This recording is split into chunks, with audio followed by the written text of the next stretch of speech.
आज बनवते आहे बटाटे वडे आणि रस्सा.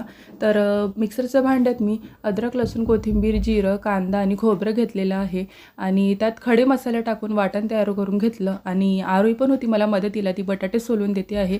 तर चला, वाटण घेतलेलं जे आहे ते मी रस्सा करणार आहे, त्यामुळे मी साईडला ते तयार करून फोडणी घालून ठेवलेली आहे आणि एक साईडला इकडे चटणी पण बनवून घेते. तर चटणीसाठी मी बटाटे वगैरे उकडून घेतले होते आणि सिंपल जशी करतो ना तशीच करायची, फक्त ॲडिशनल म्हणून मी त्यात थोडा चाट मसाला घातलेला आहे, कारण टेस्ट जरा खूप छान येत असते टपरी साईड.